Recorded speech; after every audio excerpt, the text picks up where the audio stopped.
আমি সব সময় চেষ্টা করি তোমাদের ইউনিক কিছু ভিডিও দেওয়ার জন্য, যাতে আমার মতো তোমাদের মাইন্ডটা খুব ফ্রেশ হয়ে যায়। আর আমি সব সময় চেষ্টা করি ইউনিক কিছু ভিডিও তোমাদের সাথে শেয়ার করি। তো সেরকমই একটা ভিডিও নিয়ে তোমাদের কাছে চলে আসলাম। Hello everyone, welcome back to my Facebook page Nikita Roy official. তো আর একটা ভিডিওতে তোমাদের সবাইকে জানাই অনেক অনেক ওয়েলকাম, অনেক অনেক স্বাগত।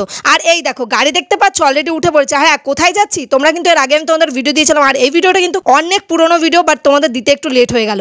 আর এই যে দেখতে পাচ্ছ দূর থেকে ওই দেখো নবদ্বীপ মায়াপুর ইস্কন।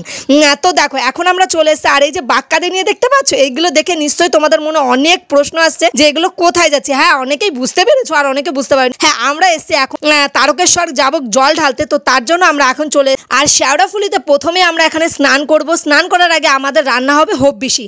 আর এই যে হব্বিসির রান্নাটা যে কি মজা, প্রতিবার তো আমি হব্বিসি খাই, আর এইবার আমি হব্বিসি নিজে রান্না করেছি গাইজ। আর আমার এত ভালো লাগছিল। আর আমাদের এই ট্যুরটা কিন্তু প্রতি বছর প্রথমে যাব তারকেশ্বর জল ঢালতে, তারপরে যাব সোজা দীঘা। হ্যাঁ, তোমরা কিন্তু কোনো ব্লগ স্কিপ করবে না, প্রচুর এনজয় করছে। আর তোমরা কিন্তু অনেক শর্ট ভিডিও আমার ইনস্টাগ্রামে পেয়ে গেছো, আমি তো সেই রকমই সেই ব্লগ ভিডিওটা তোমাদের সাথে শেয়ার করা হয়েছিল না, কারণ মাঝখানে অনেক ধরনের ভিডিও তোমাদেরকে দিয়েছি, তাই পরপর ভিডিওগুলো আসছিল।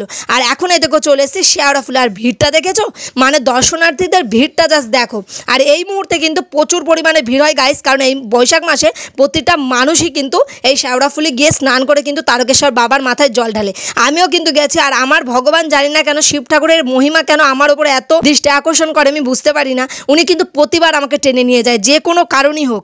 অনেক বাধা আসে, অনেক বিপত্তি আসে, তারপরেও কিন্তু সে আমাকে টেনে নিয়ে যায়। আমাকে কিন্তু কখনো কেউ বাধা করতে পারে না। আমাকে অনেকবার অনেক কিছু ঝড়ের সম্মুখীন হতে হয়, অশান্তি ভোগ করতে হয় বারবার যাই বলে, কিন্তু আমার কাছে এটা খুব ভালো লাগে যে আমি ভোলানাথের কাছে বারবার যাই, আমার কাছে কিচ্ছু মনে হয় না। এইভাবেই ভোলানাথ তুমি আমাকে বারবার তোমার কাছে টেনে নিয়ে যাও কোনো রকম বাধা ছাড়া।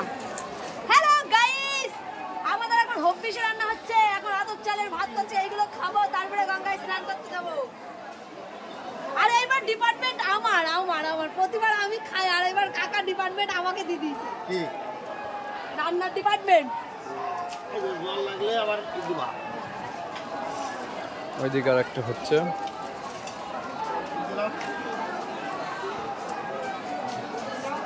এই জিনিসটার যে কি স্বাদ, এর স্বাদ কোনো কিছুতে পাওয়া যাবে না।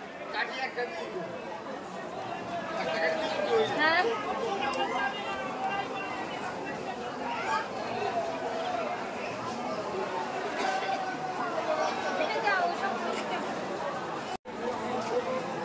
সব দর্শনার্থীরা সব বসে আছে।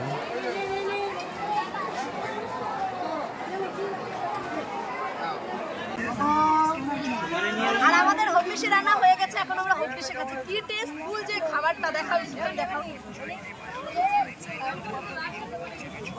হ্যাঁ দিদি, হ্যাঁ দিদি, আর আছে একটু দিও তো মাকে।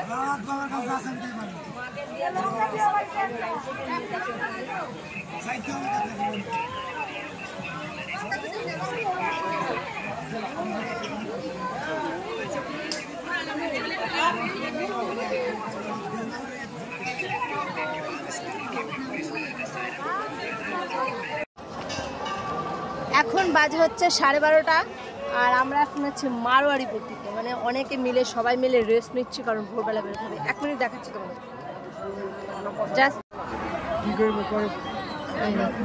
লোক দেখো, জাস্ট কত লোক,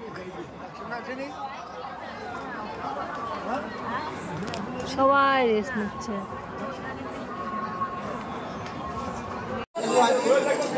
আমরা এখন দুধ পুকুরে স্নান করে আসলাম।